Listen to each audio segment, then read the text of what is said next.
വിഷയാധിഷ്ഠിതമാണ് സമരങ്ങൾ. ഇവിടുത്തെ വിഷയം കേരള സർവകലാശാലയെ ബന്ധപ്പെട്ട് നിരവധിയായ വിഷയങ്ങൾ നിലനിൽക്കുകയാണ്. നിരവധിയായ വിഷയങ്ങൾ ഒരു പരിഹാരം എടുക്കാൻ വേണ്ടി മുൻകൈ എടുക്കേണ്ടത് VC ആണ്. അയാൾ തയ്യാറാവുന്നില്ല. ഇപ്പോൾ നിങ്ങളിന്ന് മാധ്യമപ്രവർത്തകരുണ്ടായിരുന്നു. ഞങ്ങളുടെ സമരം കോളേജ് യൂണിവേഴ്സിറ്റി കവാടത്തിന് മുന്നിൽ ഞങ്ങൾ സമാധാനമായി കുത്തിയിരുന്നതാണ്.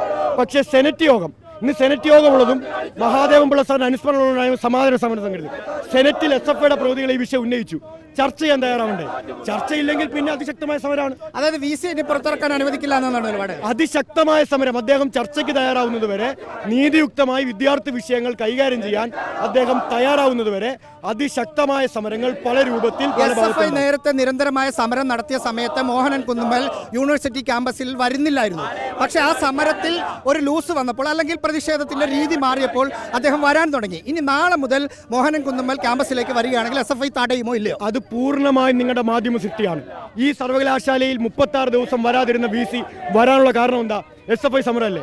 SFI സമരത്തെ അംഗീകരിക്കാൻ നിങ്ങൾ മാധ്യമപ്രവർത്തകർക്ക് ബുദ്ധിമുട്ടുണ്ടാവും. പഴയ രീതിയിലേക്ക് പോവോ? നാളെ മുതൽ SFIയുടെ ആവശ്യം വിഷയാധിഷ്ഠിതമാണ്. ഞങ്ങളുടെ ആവശ്യം വിഷയാധിഷ്ഠിതമാണ്. ഞങ്ങൾ ഉയർത്തുന്നത് വിദ്യാർത്ഥി വിഷയങ്ങളാണ്.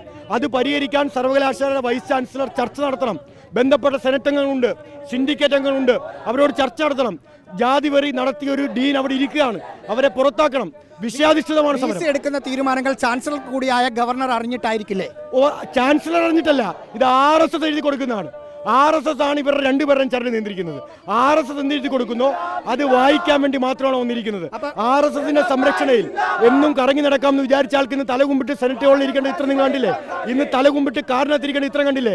ഒരു സംഘപരിവാറുകാരെ സംരക്ഷിക്കാൻ വന്നില്ലല്ലോ. ഗവർണർക്കെതിരെ തുടർ പ്രതിഷേധങ്ങൾ, അതിശക്തമായ സമരം ഉണ്ടാവും. ഇത് RSSനെതിരായ സമരമാണ്. നിങ്ങൾ RSS വന്നാൽ എന്ത് സംഭവിക്കുമെന്ന് നിഷ്പക്ഷമായി നിങ്ങൾ ചോദിക്കുന്നവരുണ്ട്. അവർക്കുള്ള ഉത്തരമാണ് ഇപ്പോൾ സർവകലാശാല നടക്കുന്നത്. ജാതി വെറി നമ്മൾ സ്വപ്നം കണ്ടാണോ കേരള സർവകലാശാല നടക്കുമെന്ന്? ഇപ്പോൾ നടന്നില്ലേ? എപ്പോഴാണ് നടന്നത്? RSS വന്നപ്പോഴാണ് നടന്നത്. ഇതാണ് മാധ്യമങ്ങൾ ചർച്ച ചെയ്യേണ്ടത്.